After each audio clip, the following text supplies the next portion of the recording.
السلام علیکم دوستو، آج میں آپ کو ایک ایسی کتاب کے بارے میں بتانے جا رہا ہوں جسے اسلامک دنیا میں اور پوری دنیا میں سب سے زیادہ راز بری اور کنٹروورشیل کتاب مانا جاتا ہے۔ نام تو آپ نے سنا ہی ہوگا، شمس المعارف۔ ایک ایسی کتاب جسے کچھ لوگ روحانی علم کا چشمہ کہتے ہیں اور کچھ لوگ اسے جنات کو بلانے والی شیطانی کتاب مانا کرتے ہیں، لیکن اصل سچ کیا ہے؟ آج ہم اسی ٹاپک پر بات کریں گے۔ کیا ہے اس کتاب میں؟ لوگ کیا کرتے ہیں اس کتاب سے؟ یہ کتاب اتنا راز بری کیوں ہے؟ کیا اس کتاب میں اللہ کے اسماء الحسنی کے علم چھپا ہے یا کسی شیطانی طاقت کا جال؟ کیا یہ کتاب ایک روحانی کتاب ہے یا ایک بلیک میجک کا بہت بڑا کتاب؟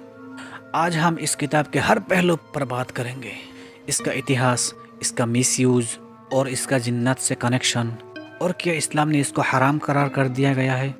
پہلی بات، اس کا شروعات کہاں سے ہوئی؟ 13 سنچری کا زمانہ تھا۔ افریقہ کے ایک چھوٹے سے علاقے سے ایک صوفی اسکالر پیدا ہوئے جن کا نام احمد ابن علی البونی۔ یہ شخص بہت ہی ذہین تھے، قرآن، نیومرولوجی اور حروف کا علم اور روحانی طاقتوں کا گیان رکھتے تھے، اور وہ دنیا کے لوگوں سے بہت ہی الگ تھے۔ چپ چاپ عبادت میں ڈوبا رہتے تھے اور قرآن کے لفظوں کے اندر چھپی طاقتوں کو سمجھنے کی کوشش کرتے تھے۔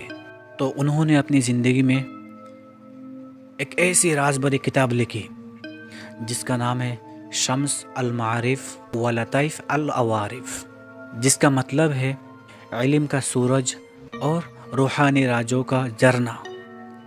کہتے ہیں کہ البونی نے قرآن کے ہر آیات کو، ہر حرف کو ایک فارمولہ کی طرح دیکھا، ہر لفظ کے پیچھے ایک طاقت چھپی ہے، یہ ان کا عقیدہ تھا۔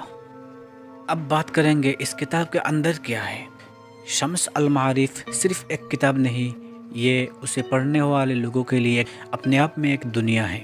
اس میں لکھا گیا ہے ہر حرف کی ایک روحانی فریکوینسی ہوتی ہے، ہر نمبر کا ایک روحانی اثر ہوتا ہے جسے ابجاد سسٹم کہتے ہیں۔ وفق یعنی میجک اسکوائرز، جن کو پروٹیکشن، میجک، محبت یا دشمن سے بچاؤ کے لیے لکھا جاتا ہے۔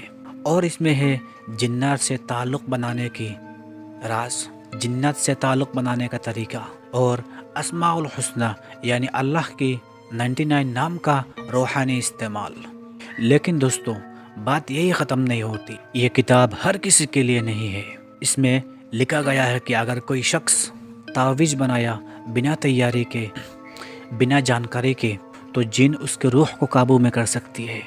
ایک غلط حرف، ایک غلط نیت اور انسان کو پوری برباد کر سکتا ہے۔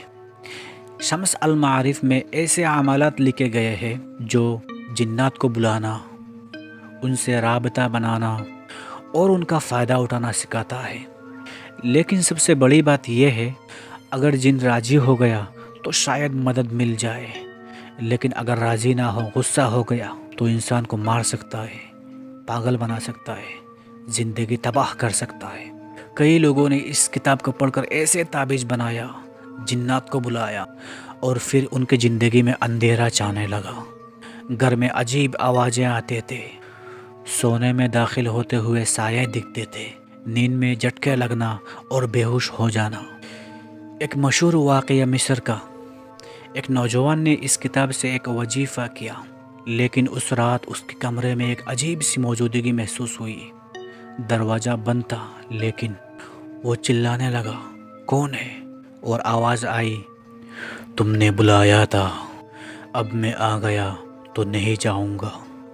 اب سوچ کے دیکھو کتنا ڈراؤنی رات ہوگا اس کے لیے۔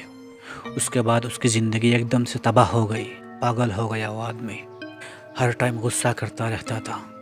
دوستو، علم اچھا ہوتا ہے لیکن ہر علم انسان کے بس کا نہیں ہوتا۔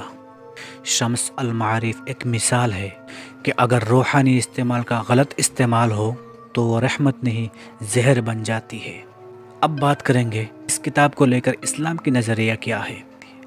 اسلام نے ہمیں سیکھ دی ہے کہ جادو، جن سے رابطہ اور غیب کا علم صرف اللہ کے ہاتھ میں ہے۔ قرآن میں سورہ البقرہ میں لکھا ہے، وہ لوگ جادو سیکھتے ہیں جو پتی اور پتنی کے بیچ فساد پیدا کرتے ہیں۔ شمس المعارف کے کچھ حصوں میں قرآن کے لفظ ہے، لیکن ان کا استعمال ایک طریقے سے فارمولہ کی طرح دیا گیا ہے۔ علماء کہتے ہیں قرآن کو نمبر اور سمبل میں توڑنا شرک کے برابر ہے۔ اسی وجہ سے سعودی عرب میں یہ کتاب بین ہے۔ ایجپٹ میں اس کے اگینسٹ فتویٰ دیا گیا ہے۔ کئی اسکالرز نے یہ کہا ہے یہ جادو کا دروازہ کھولتا ہے۔ دوستو، یہ تو تھا پہلا حصہ جس میں ہم نے جانا شمس المعارف کا اتہاس، اس میں کیا کیا چیزیں ہیں اور جنات سے اس کا رشتہ۔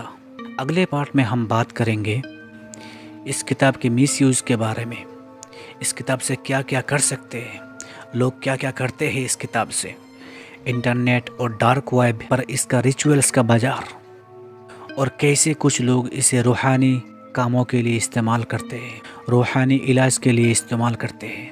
تو ملتے ہیں شمس المعارف کے سیکنڈ پارٹ کو لے کر، جس میں ہم اس کتاب کو اور گہرے طریقے سے جانیں گے۔ جزاک اللہ۔